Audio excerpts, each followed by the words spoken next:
directly to the killer, who may be in this room. We believe you are hiding in plain sight. For more than 2 years, you never thought we would shift gears to a different investigative strategy, but we have. They say having a best friend means having someone to lean on.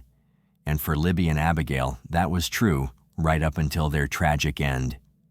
Just hours after Libby posted this photo online, she and Abigail vanished without a trace, sparking one of Delphi's most chilling mysteries. Over the years, eerie theories have circulated, with some suggesting the girls were sacrifices in a dark cult, a theory that, shockingly, investigators haven't entirely dismissed. But is that what really happened? Or was the killer just clever enough to stay hidden? Trust me, this case will leave you questioning everything as we uncover every haunting detail of what happened to these two best friends. The result of the new information and intelligence over time leads us to believe the sketch, which you will see shortly, is the person responsible for the murders of these two little girls. This press conference held in 2019 had everyone on edge. Doug Carter from the Indiana State Police delivered a chilling message to the unknown killer, saying they were likely hiding in plain sight, blending into the very community shaken by one of its most brutal cases. Now, to understand the gravity of his warning, we need to go back 2 years earlier to Monday, February 13, 2017. Abigail Williams, 13, and Liberty German, 14, known as Libby, were the type of best friends who did everything together. That Sunday night, they were at Libby's house, excited about a rare Monday off from school. Abby had brought along a box of arts and crafts supplies, and the two spent the evening working on projects in Libby's room and tossing a softball around in the backyard. By Monday afternoon, their creative energy turned into a craving for adventure. The girls came up with a plan to visit a local nature reserve near the Manon High Bridge, a well-known hangout spot in Delphi.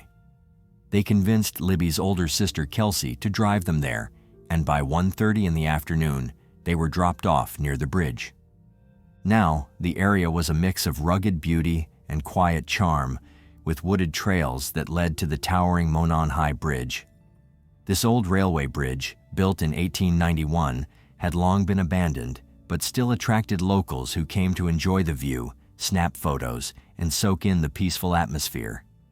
It was the perfect spot for two best friends to explore, laugh, and make memories. But what started as a fun adventure that day would soon turn into a nightmare, a tragedy that shook Delphi to its core. At around 2:07 in the afternoon, Libby shared a photo on Snapchat of Abby carefully walking across the old weathered wooden planks of the Manon High Bridge. Now, that photo would turn out to be the last known sign of the two best friends. Later that day, when Libby's dad arrived to pick them up, the girls were nowhere in sight. At first, there was confusion, then growing panic as calls to their phones went unanswered. Libby's dad searched the area, calling their names, but the only response was the quiet of the woods. He reached out to Kelsey, asking if she'd heard from the girls or if he was in the wrong spot. She hadn't, and he wasn't. By evening, the fear set in. The police were called, and what started as a search by family quickly grew into a massive community effort. Search crews combed the trails and woods surrounding the bridge, while locals joined in, shouting for Abby and Libby. Attempts to trace the girls' cell phones led nowhere. According to the locals, that night was filled with flashlights flickering in the woods, looking like stars as everyone in the community came together to search for Abby and Libby. Some people thought maybe the girls just went off somewhere or were partying, but their families weren't buying it. As the hours passed, the search was called off just before midnight, with law enforcement reassuring everyone that there was no evidence the girls were in immediate danger and that the search would pick back up in the morning. The next day, February 14th, everyone was still holding on to hope, praying for a miracle. But then a shocking discovery was made. One of the search team members found Abby and Libby, but it wasn't good. The girls had been murdered, and their bodies were discovered less than a mile from where they'd been dropped off the day before. The authorities were now focused on finding who was responsible, but despite the many tips that flooded in, the killer's identity stayed hidden for months. This small town of just about 3,000 people was rocked to its core. The idea that two young girls were murdered in broad daylight seemed unfathomable, and the shock was felt throughout the entire community. One of the most crucial pieces of evidence came from Libby's own phone. Police discovered that Libby had been filming Abby as she walked across the bridge. In that video, she also captured the voice and image of a man walking alongside them. The man in the footage became known as Bridge Guy. Authorities believe this man is their killer. In hopes of getting public help, the authorities released still photos from the video, not the full footage, but enough to hopefully spark someone's memory. They also created a sketch based on witness descriptions of a man seen on the trail that day. Bridge Guy was described as a white man, around 5'6" to 5'10", weighing between 180 and 220 pounds with reddish-brown hair. The grainy photos showed a man in blue jeans, a blue jacket, and a hoodie. Police had also released 2 sketches based on descriptions from eyewitnesses. One sketch looked like an older man, while the other resembled a younger man. Despite all of this, no arrests were made. So, in an effort to push the investigation forward, the authorities released a clip of the man's voice, heard saying, "Down the hill," in the footage that Libby had captured. This new piece of evidence was meant to stir up public interest and hopefully spark a lead. At the time, the police referred to the video as coming from possible criminal activity, trying to keep the focus on finding the person responsible. Another key detail that investigators shared was that they believed the murderer either lived in Delphi or was familiar with the town. Whether they worked there or had some other connection, the killer had knowledge of the area, and that detail kept everyone on edge, hoping someone would recognize the voice, the face, or the details and help crack the case wide open. In April of 2019, more than 2 years after Libby and Abby were found murdered, law enforcement held another press conference that grabbed everyone's attention. It was during this conference that ISP Superintendent Doug Carter made a direct appeal to the killer, telling him, "I know you're hiding in plain sight." He went on to say, "I believe you have just a little bit of a conscience left, and I can assure you that how you left them in that woods is not what they're experiencing today." By this point, the police had received a lot of tips, and there were quite a few people linked to the case as potential suspects. Some of them matched the 2 sketches police had released, but one name that came up early was Ron Logan. He was an older guy who lived in Delphi, Indiana, and his connection to the case wasn't just because of his age, it was because of where he lived. The bodies of Libby and Abby were found less than a mile from Logan's property, just a short walk from the Monon High Bridge, the spot where the girls were last seen. In a small town like Delphi, that kind of proximity made Logan a prime person of interest right off the bat. Logan had lived on a quiet country road near the trail that led to the Monon High Bridge for over 50 years. It was a peaceful area where families often walked, so it seemed like the last place something horrible like this could happen. But once the girls' bodies were discovered, that peaceful spot felt much darker and more sinister. Now, Logan didn't exactly help himself. When the girls went missing, he told the police he had been out of town at an aquarium, which seemed like a pretty solid alibi. But then things started to take a strange turn. It came out that Logan had asked a relative to lie for him about his whereabouts that day. That raised a huge red flag.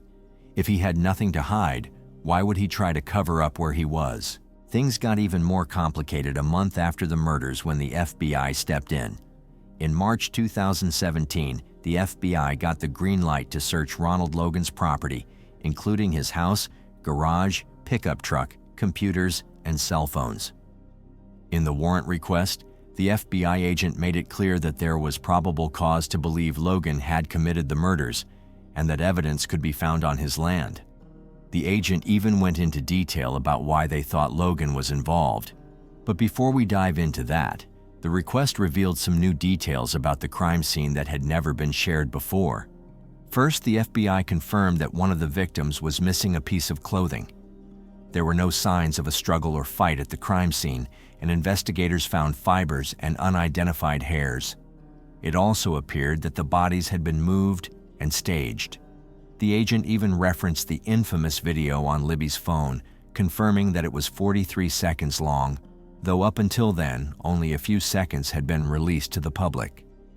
The footage showed the suspect following the girls on the Monon High Bridge Trail, and there were no visible signs of a fight.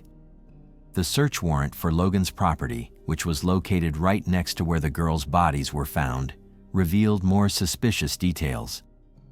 The FBI agent said Logan had asked a relative to create a fake alibi for the afternoon the girls went missing. On top of that, cell tower data showed Logan's phone was in the area where the girls disappeared, and later that night, it was near where the bodies were eventually discovered. Logan's ex-girlfriends also spoke out, revealing disturbing details about his behavior. Both reported that he had been physically abusive, with one woman stating that Logan had threatened her, saying he could kill her and no one would ever find her body.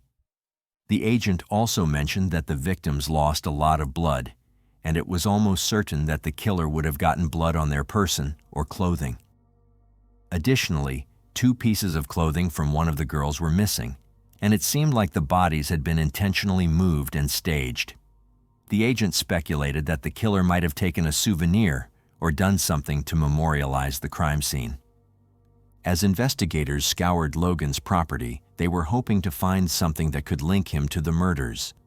Logan, however, continued to insist that he had been in Lafayette, 20 miles away, buying tropical fish, and he didn't return home until 6:30 in the evening. But when police looked into his alibi, they found that his cousin, who was supposedly with him, didn't back up his story. In fact, they couldn't confirm any of Logan's alibi details.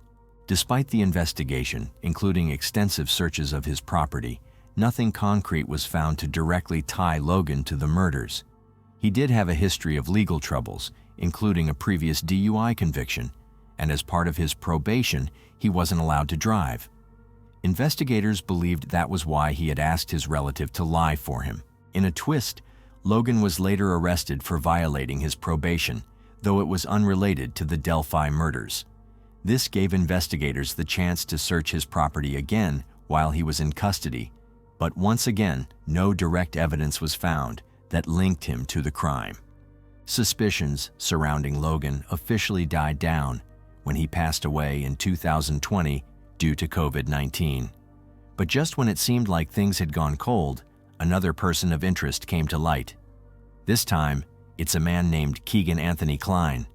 By the way, I post true crime and new cases here every week, so if that sounds like your kind of thing, please consider subscribing. It helps a lot. At the time, Klein was 30 years old and had a disturbing history of internet catfishing. One of the accounts he used was under the username Anthony Shots. Police believe that the Anthony Shots Instagram profile was used to solicit explicit pictures from young girls. But the story gets darker. Klein was actually chatting with Libby German on the day of the murders. Not only that, but he allegedly told another girl that he was supposed to meet Libby that day. It was hard to ignore the eerie coincidence. The last person to speak to Libby was an online predator. Was it just a twist of fate? Or did Klein somehow know the killer? Could he have been involved in the crime in some way? Police didn't waste time and searched his home in Peru, Indiana. Now, Klein was never formally charged with the murders, but what they found in his home was enough to lead to serious charges. During the search, investigators uncovered explicit images of children, which led to his arrest on charges of child exploitation and possession of child pornography. Indiana State Police Officer Christopher Cecil testified that Klein used fake personas to convince girls, ranging from 12 to 18 years old, to send him explicit photos or videos. Investigators identified 11 victims, but they suspected there were even more who had not yet come forward. In a 2022 jailhouse interview, Klein admitted to trying to solicit explicit images from underage girls. However, he claimed that he never intended to meet any of them in real life, saying he was simply lonely and didn't really know why he did it. Consider yourself like a pedophile? No, I would not. That's even what I put in the PSI now. Like I told it in the PSI, when I'm out in public, I don't look at teenage girls or kids. I don't think sexually about them at all. No. What do you think happened in terms of then, some of the things you're accused of doing? Like I told in the PSI, it just kind of spiraled out. I mean, I didn't have a girlfriend. I was a lonely guy, and I started talking to girls online, and it just kind of spiraled into something, and I don't know. It's crazy. Klein pled guilty to the charges and was sentenced to 40 years in prison with an additional 3 years suspended. His sentence was a reminder of the severity of his crimes, but it still didn't bring closure to the case of Abby and Libby. This was in 2022, 5 years after the horrific murders, and many feared that justice might never come. For years, it seemed like the case had gone cold. Investigators had little progress, and the community was growing increasingly frustrated. Then, on October 26th that same year, everything changed when 50-year-old Richard Allen was arrested and charged with the murders of Abby and Libby. The news hit like a bombshell. Richard Allen wasn't some stranger or distant figure. He was a familiar face in the small town of Delphi, a family man, married with a daughter, and working at the local CVS pharmacy. Shockingly, he had even printed memorial photos for the victims' families. How could someone so deeply embedded in the community be capable of such an awful crime? It seemed unimaginable. But perhaps, just maybe, Indiana State Police Superintendent Doug Carter's words from 3 years earlier had been eerily accurate. The killer is hiding in plain sight. The case, which had seemed nearly impossible to solve, was now taking a startling turn. No one had anticipated how challenging this case would be to crack. Nearly 6 years of relentless searching, over 70,000 tips, countless sketches of potential suspects, and even the famous grainy video from Libby's phone all failed to lead them to the killer. As investigators finally closed in on Allen, it raised the question, how had they missed him for so long? Why did it take so long for this piece of the puzzle to fall into place? As it turns out, Richard Allen, who had been a local man in Delphi for years, had put himself on the trail the day of the murders, wearing the exact same clothing as the bridge guy described by witnesses. Even more chilling were the accounts from several witnesses who claimed to have seen someone resembling Richard on the trail that day. One witness even reported seeing a man walking down the road covered in muddy and bloody clothes. Then, investigators discovered an unused bullet at the crime scene that matched a gun owned by Richard Allen. This was a major piece of evidence that tied him directly to the crime. The arrest was swift, but Richard's defense team immediately released a statement, trying to set the record straight about their client and the ongoing investigation. The defense made several key points in their statement, and I'll quote them directly here. Richard is a 50-year-old man who has never been arrested nor accused of any crime in his entire life. He is innocent and completely confused as to why he has been charged with these crimes. The police did not contact Rick after Libby German and Abby Williams went missing. Rather, Rick contacted the police and voluntarily discussed being on the trail that day. Like many people in Delphi, Rick wanted to help in any way he could. He contacted the police to let them know that he had walked on the trail that day, as he often did. Without Rick coming forward, the police probably would not have even had any way of knowing that he was on the trail that day. Rick volunteered to meet with a conservation officer outside of the local grocery store to offer details of his trip to the trail. Rick tried to assist with the investigation and told the police that he did recall seeing 3 younger girls on the trail that day. His contact with the girls was brief and of little significance.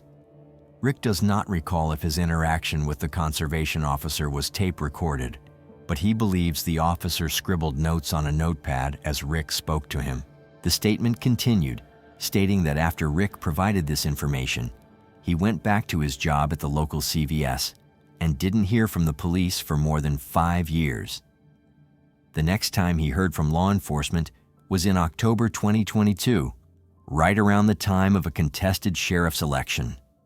The timing seemed a bit suspicious to some.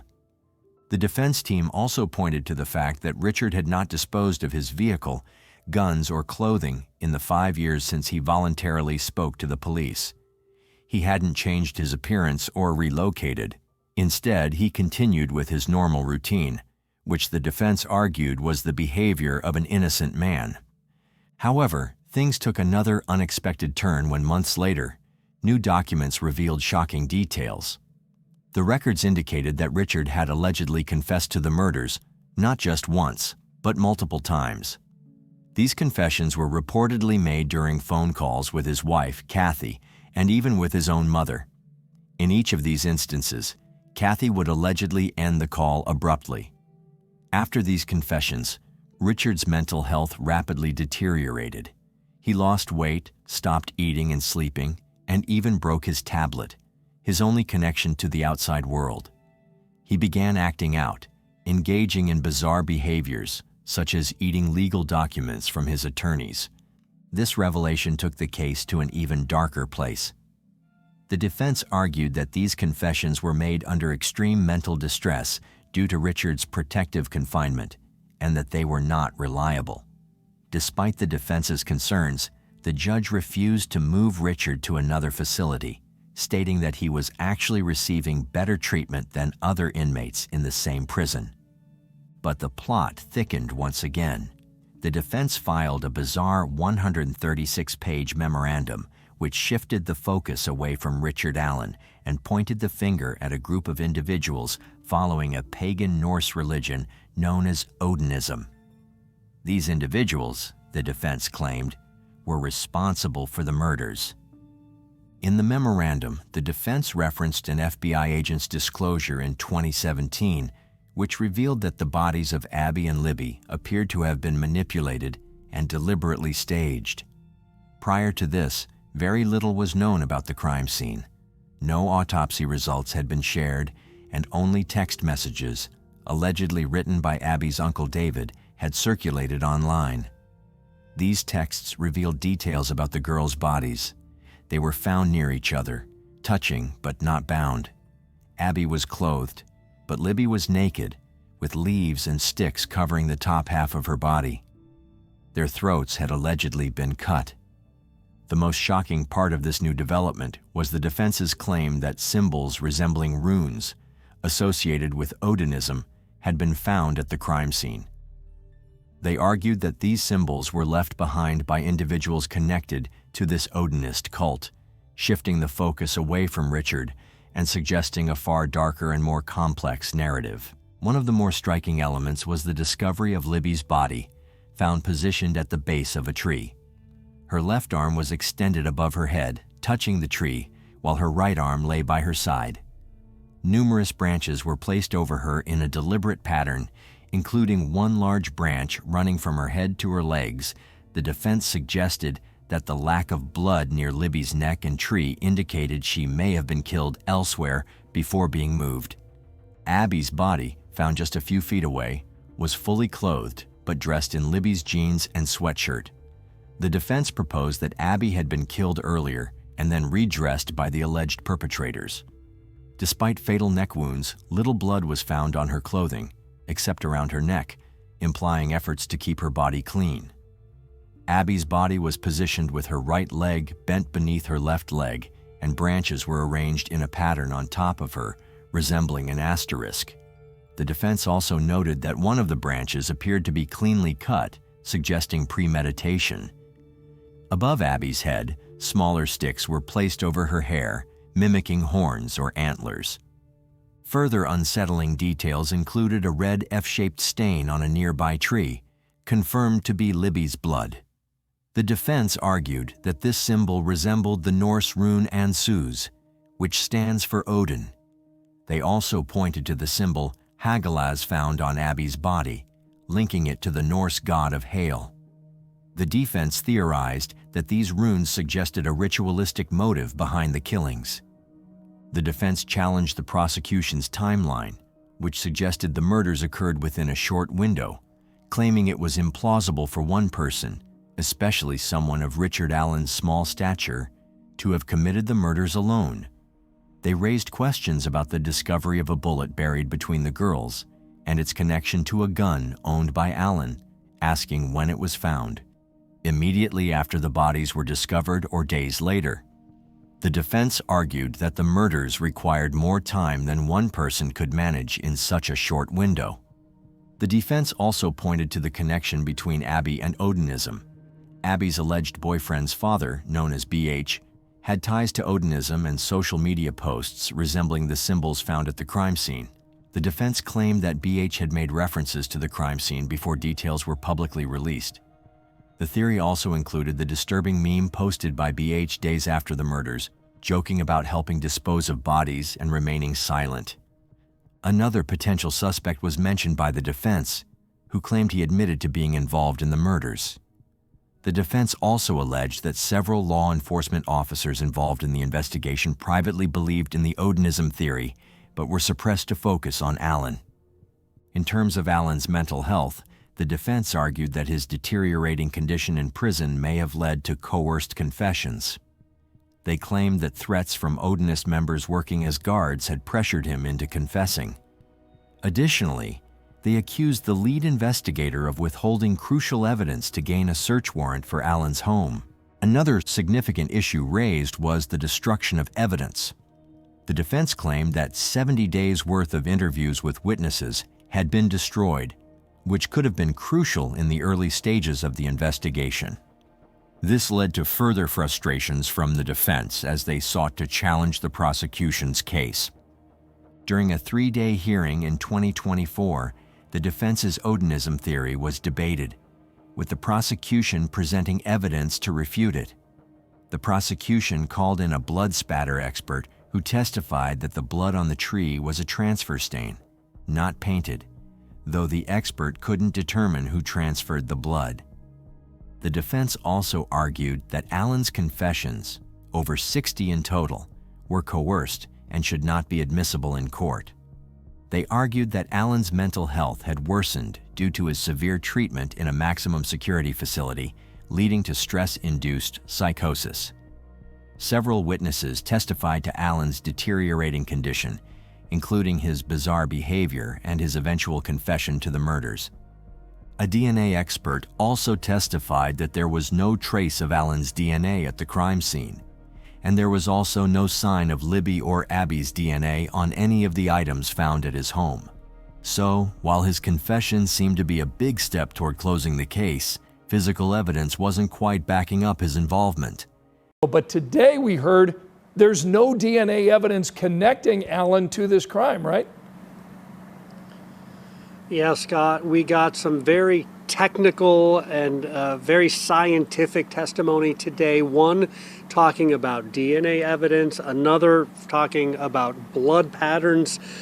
It made for a really hard day for both the families and for the jurors in court. The only key piece of evidence prosecutors focused on was the .40 caliber bullet found near the girls' bodies. An expert for the prosecution claimed it matched Allen's gun, but the defense wasn't buying it, pointing out that there weren't enough images taken of the cartridge and even suggested that the bullet could have come from a law enforcement officer's weapon. That raised a lot of eyebrows about the reliability of this piece of evidence. The prosecution also worked hard to link Allen to the chilling Bridge Guy video and audio recording taken by Libby on her phone just before the girls were murdered. State Police Master Trooper Brian Harshman, who reviewed over 700 of Allen's prison calls, testified that in his opinion, the voice on that recording matched Allen's voice. It was a bold statement, but some still had their doubts. Then, the moment arrived. On November 11th, 2024, Allen was convicted on all counts.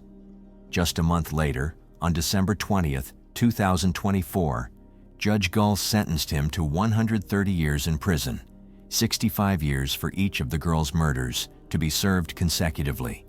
He was immediately transported to the Westville Correctional Facility to start serving his time. But here's the thing.